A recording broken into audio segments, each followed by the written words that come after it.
तो देखो 12वीं क्लास का जो 3 डायमेंशनल ज्योमेट्री है उसका जो एक एक्सरसाइज है 11.6 जिसके अंदर हमें प्लेन की इक्वेशन के बारे में सीखना है, तो वो मैं पढ़ाने जा रहा हूँ। ठीक है, तो ध्यान से समझना, पूरा टॉपिक समझ में आएगा अच्छे से। तो पहले प्लेन क्या होता है समझो। जैसे तुमने एक कागज़ देखते हो ना, कागज़ एक जिसमें सिर्फ लेंथ ब्रेथ होता है, उसकी मोटाई मान लो है ही नहीं, तो वही प्लेन होता है। ऐसे ही जो कागज़ का पन्ना मैं छू रहा हूँ इसको प्लेन कहते हैं, जिसमें सिर्फ लेंथ ब्रेथ होती है। प्लेन मतलब कोई भी चिकनी पॉलिश वाली सतह है। ठीक है, ए प्लेन इज डिटरमाइन, हम ये कह रहे हैं एक प्लेन को डिटरमाइन यानी ज्ञात किया जा सकता है, यूनिक्वली यानी अलग अलग रूपों में ज्ञात किया जा सकता है। If any one of the following no, अगर हमें नीचे 3 बातों में से कोई भी एक पता हो तो हम प्लेन की इक्वेशन निकाल सकते हैं।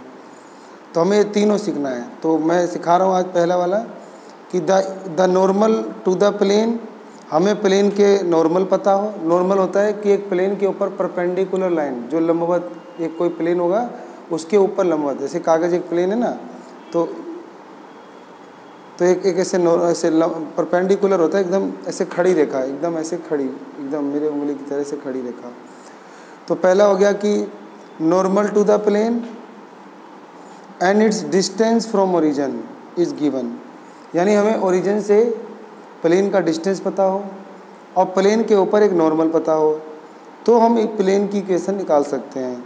तो equation of a plane in normal form, तो वो कहलाएगा कि जो इक्वेशन ऑफ प्लेन है वो नॉर्मल फॉर्म में है। यानी अभी एक चित्र से क्लियर हो जाएगा। इसमें ये होगा कि हमें ना ओरिजिन से डिस्टेंस दे देगा एक प्लेन का। ये प्लेन है, ये कागज़ की शीट है, तिकोना दिखा रखा है, ये प्लेन है। तो इस प्लेन का इस ओरिजिन से डिस्टेंस दिया होगा और इस प्लेन के ऊपर एक नॉर्मल दिया होगा। तो वो नॉर्मल यानी परपेंडिकुलर लाइन और एक ओरिजिन से डिस्टेंस दिया होगा, तब हम इस प्लेन की इक्वेशन निकाल सकते हैं। ये सीखेंगे। ठीक है, और फिर हमें दूसरा तरीका बता रखा है कि इक्वेशन ऑफ प्लेन कैसे निकालेंगे। तो it passing through a point, कि वो एक पॉइंट से होके जाएगा, एक बिंदु से होके जाएगा, and is perpendicular to the given direction, और वो प्लेन परपेंडिकुलर होगा टू ए गिवन डायरेक्शन, यानी एक पर्सन में डायरेक्शन दे देगा, तो उस डायरेक्शन के कहेगा कि ये प्लेन परपेंडिकुलर है। तो एक प्लेन के ऊपर पॉइंट दे देगा और कह देगा कि ये जो प्लेन है वो परपेंडिकुलर है किसी इस डायरेक्शन के, या ये डायरेक्शन एक लाइन दे देगा या एक प्लेन दे देगा, उसका दे देगा। ठीक है, दिखाता हूँ मैं। जैसे हमें यहाँ पे दिख रहा है कि एक प्लेन है, तो ये प्लेन हमें एक पॉइंट से बोल देगा पास हो रहा है पॉइंट ए से है, और ये जो प्लेन है ये परपेंडिकुलर है इस डायरेक्शन लाइन के। ठीक है, तो एक ऐसे दे देगा। तो इस प्लेन की इक्वेशन कैसे निकालते हैं ये सीखना है। इसके बाद तीसरा सिखाना है हमें कि it passing through the 3 given non collinear point, कि वो प्लेन ना 3 पॉइंट से जा रहा है लेकिन तीनों पॉइंट नॉन कोलिनियर हैं। कोलिनियर मतलब होता था कि एक ही लाइन से होकर जा रही है। कोलिनियर होता था कि एक लाइन है ना, उस पर तीनों पॉइंट हैं, लेकिन नॉन कोलिनियर मतलब तीनों एक ही लाइन में नहीं है, अलग अलग पॉइंट है, 3 बिंदु अलग अलग हैं। तो उस प्लेन की इक्वेशन क्या होगा, तो ये सीखना है। मैं दिखा देता हूँ। ये लिखा ना, देखो, equation of a plane passing through 3 non collinear point, यानी 3 बिंदु दे देगा, कहीं 3 बिंदु दे देगा और इस 3 बिंदु से जाने वाले प्लेन की इक्वेशन आपको निकालनी होगी। तो इसको भी सीखेंगे कि कैसे निकाला जाता है। ठीक है, तो यही सिलेबस में 3 है, बहुत सिंपल है। 3 फॉर्मूले हैं, 3 इक्वेशन है, बस उन 3 को याद कर दो और बारी क्लियर। तो हमने देखा कि it passing through 3 given non collinear point, कि जो वो प्लेन है वो 3 बिंदुओं से होकर जा रहा है, लेकिन तीनों बिंदु कोलिनियर नहीं है, नॉन कोलिनियर है। सही है, तो समझ गए ना। एक प्लेन की इक्वेशन सीखनी है तो पहली कंडीशन सीखेंगे, फिर दूसरी सीखेंगे, फिर तीसरी सीखेंगे। तीसरी में हमने देखा कि वो प्लेन 3 पॉइंट से होकर जा रहा है। दूसरी में हमने सीखा कि एक पॉइंट से जा रहा है लेकिन एक डायरेक्शन दी होगी कि वो प्लेन उस डायरेक्शन के परपेंडिकुलर है। और तीसरा, पहला वाला सीखेंगे कि हमें एक डिस्टेंस देगा ओरिजिन से और हमें एक प्लेन के ऊपर मतलब एक नॉर्मल देगा, एक परपेंडिकुलर लाइन देगा। ठीक है, तो पहला वाला आज सीखेंगे। तो equation of a plane in normal form, तो equation of plane in normal form में क्या होगा, यहाँ से लाइन टू लाइन मैं पढ़ के आपको समझाता हूँ। तो देखो ध्यान से सुनना तभी समझ में आएगा। कहता है कंसीडर ए प्लेन, विचार कीजिए एक प्लेन के बारे में, whose perpendicular distance from origin is D, जिसका ओरिजिन से यानी मूल बिंदु से जो दूरी है, डिस्टेंस है, वो परपेंडिकुलर डिस्टेंस है और वो डी है। ध्यान रहे जो डिस्टेंस है वो ओरिजिन से परपेंडिकुलर होना चाहिए प्लेन पर। तो देखो ये प्लेन है और ये हमारा जो डी लिखा है, तो ये ओरिजिन से इस प्लेन के ऊपर एक बिंदु है एन, तो इस बिंदु से या कह लो इस बिंदु से ओरिजिन का डिस्टेंस है ये परपेंडिकुलर डी, ठीक है। If O N is normal from the origin to the plane, तो जो ये ओ एन है ना ये नॉर्मल है, नॉर्मल माने परपेंडिकुलर है, ओरिजिन से परपेंडिकुलर है इस प्लेन पर, इस बात का पूरा ध्यान है, इसीलिए इसको नॉर्मल फॉर्म बोलते हैं। And N cap is the unit normal vector along O N, और एन कैप क्या होता है, एन कैप होता है यूनिट वेक्टर, और किसका यूनिट वेक्टर, तो यूनिट नॉर्मल वेक्टर, यानी यही जो परपेंडिकुलर लाइन है ना जो इस प्लेन पे परपेंडिकुलर है, तो इसी को बोलते हैं एन कैप यानी यूनिट नॉर्मल वेक्टर। इसका ये मतलब हुआ कि जो ओ से लेकर एन का डिस्टेंस है ना, इसकी डिस्टेंस मान लो सेंटीमीटर में हो तो ये 5 भी हो सकता है, 2 भी हो सकता है, 3 भी हो सकता है, तो हमें इसकी सिर्फ एक यूनिट चाहिए। ये बहुत ज़्यादा डिस्टेंस हो सकता है, ये 2, 3, 4, 5 हो सकता है, हमें एक यूनिट वेक्टर चाहिए। तो यूनिट वेक्टर मतलब जिसके कई टुकड़े होंगे, 1, 2, 3 ऐसे बहुत सारे टुकड़े होंगे, तो हमें एक टुकड़ा चाहिए, उस एक टुकड़े को हम एन कैप कह रहे हैं, सही है। यानी उसे बोल रहे हैं कि N cap is the unit normal vector along O N, यानी इसी ओरिजिन से जो ये प्लेन के ऊपर जो परपेंडिकुलर या नॉर्मल खींचा है इसका एक यूनिट वेक्टर। तो इस प्रकार हम कहेंगे ओ एन की कुल दूरी कितनी हुई, तो वो हुई डिस्टेंस एन कैप। मान लो ये डिस्टेंस 5 है तो कहेंगे 5 यूनिट, तो यूनिट के लिए एन कैप। तो ये डिस्टेंस अभी पता ही नहीं है तो सिर्फ डी है, तो इसीलिए क्या लिख दिया, डी एन कैप। तो ओ एन समझ में आ गया ना, ओ एन कहलाएगा D N cap. Let P be any point on the plane. अब हमें ना हर प्लेन में, हर क्वेश्चन में एक बिंदु और लेना होगा प्लेन के ऊपर, तो इसी प्लेन के ऊपर मान लेते हैं एक बिंदु पी है, मैं हमेशा आगे में पी ही लूँगा। फिर ऐसी ये एक्स वाई जेड, ये इसके कोऑर्डिनेट हैं एक्स वाई और जेड।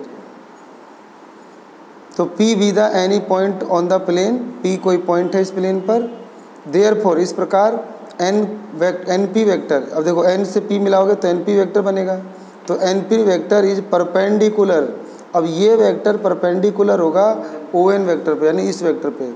थोड़ा ना इसमें दिख पाना मुश्किल हो रहा है, ऐसे होगा ना कि जैसे ये ओरिजिन है, तो ओरिजिन से ये मेरा जो पेंसिल आ रहा है तो ये मेरा इस प्लेन पे परपेंडिकुलर हो गया। तो फिर प्लेन के ऊपर एक पॉइंट लिया है, तो उस पॉइंट से इस ये जो ओरिजिन से नॉर्मल आ रहा है, इस वाले बिंदु को इससे मिलाएंगे ना, तो ये और ये दोनों परपेंडिकुलर है, सही है। इस बात का ध्यान है, लंब है यानी 90 है। अब यानी देयरफॉर हम जानते हैं कि जब दो वेक्टर एक दूसरे पर परपेंडिकुलर होते हैं तो उनका जो स्केलर प्रोडक्ट होता है वो 0 होता है। पढ़ा था ना हमने वेक्टर वाले चैप्टर में कि ये जो दो वेक्टर है, तो जैसे ओ एन वेक्टर और एन पी वेक्टर, तो इन दोनों वेक्टर का डॉट प्रोडक्ट 0 होता है, ये आपको बहुत ध्यान रखना है।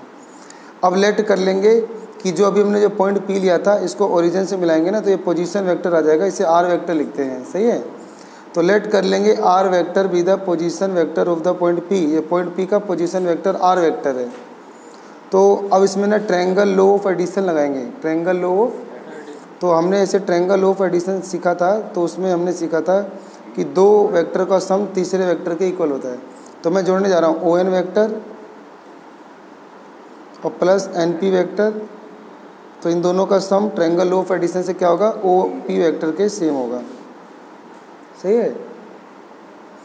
तो ओ एन वेक्टर, तो अभी देखो हमने ओ एन वेक्टर को लिखा था डी एन कैप, तो इसको लिख दो D N cap plus N P vector. N P vector क्या हमें पता है अभी, एन पी वेक्टर अभी हमें नहीं पता, तो अभी एन पी वेक्टर को छोड़ दो।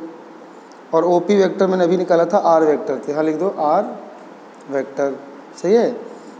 तो अब मुझे अगर एन पी वेक्टर चाहिए तो ये उधर जाके माइनस हो जाएगा, तो आर वेक्टर और माइनस डी एन कैप। तो इन्होंने यही लिख रखा है, देखो let R vector be the position vector of the point P, तो एन पी वेक्टर बनेगा R vector minus D N cap, देखो यही बना ना, तो जो कि ट्रायंगल लॉ ऑफ एडिशन से आया है।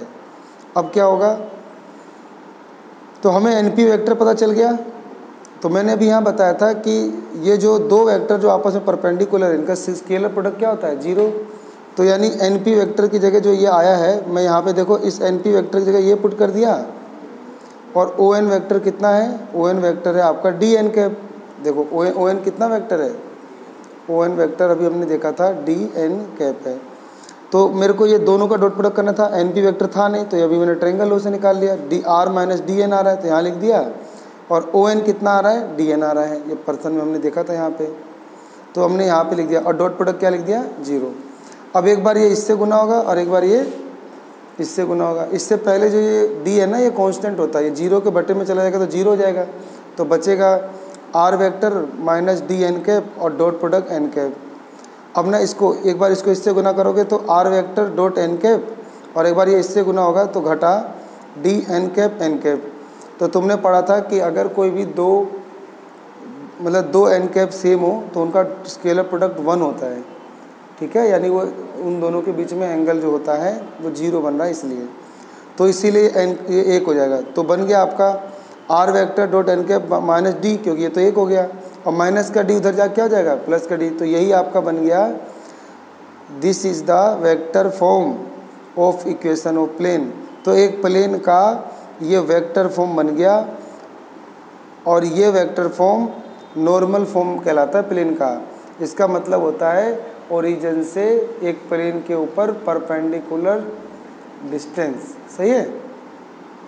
तो ये आपको याद करना है। तो एक प्लेन इस प्लेन की इक्वेशन क्या निकल के आई कि R vector dot N cap बराबर डी।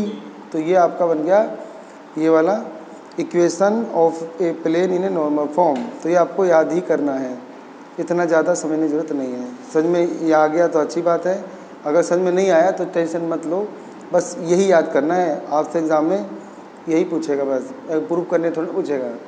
तो उसके बाद कह रहा है कार्टेशियन फॉर्म, इसी का कार्टेशियन फॉर्म बनाना है। तो इसी का कार्टेशियन फॉर्म, ये वेक्टर फॉर्म याद हो गया ना, तो कार्टेशियन फॉर्म बहुत आसान है।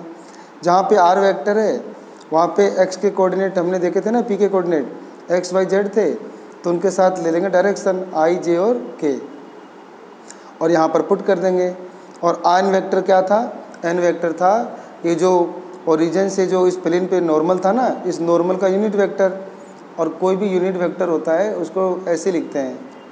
तो एन वेक्टर जो होगा इसका मतलब वो जो नॉर्मल वाला वेक्टर था ओ एन वेक्टर, तो उसका एक यूनिट वेक्टर जब निकालेंगे तो वो होता है L I M J N K. ये जो एल एम एन है ना, ये लिखा हुआ है यहाँ, ये डायरेक्शन को साइन है। तो ये दोनों वेक्टर पता चल गया। तो आर वेक्टर की जगह ये लिख दो, एन वेक्टर एन कैप की जगह ये लिख दो, और इन दोनों का डॉट प्रोडक्ट क्या हो जाएगा, डी हो जाएगा। तो एक बार एक्स आई को आई से, जे को जे से, के को के से, देखो मैं गुना कर देता हूँ, ये डॉट प्रोडक्ट भी तो है, तो इसको यहाँ लिख देना, इसको यहाँ लिख देना। तो लिखने के बाद डॉट प्रोडक्ट करोगे तो एक्स वाला एल से गुना हो जाएगा, आई आई 1 होता है, तो आ जाएगा एल एक्स फिर एम वाई फिर एन जेड बराबर डी। तो ये तुम्हारा बन गया कार्टेशियन फॉर्म, सही है। तो लिखा है ना कि इक्वेशन जो ये दो लिखा था, gives the vector equation of plane, ये वेक्टर इक्वेशन था प्लेन का। N cap is a unit vector normal to the plane, and P is the point be any point on the plane. तो point था तो ऐसे ले लेंगे कोई भी पॉइंट एक्स वाई जेड की टर्म में, और जो तुम्हारा ये यूनिट वेक्टर है इसको निकाल लेना एल एम एन। तो फिर ये एल एम एन को एक्स वाई जेड से गुना करके सम कर देना, तो ये आपका कार्टेशियन फॉर्म बन गया, जो कि अगले पन्ने पे है। तो देखो यहाँ पे मैंने पुट कर दिया ना, तो यहाँ पे एक्स वाई जेड और इसका डॉट प्रोडक्ट किया ना, तो यही आ गया ना जो मैंने किया था। तो बन गया this is the Cartesian equation of plane in the normal form. ये आपको याद करना है। अब बच्चे यहाँ से सीखना शुरू करेंगे।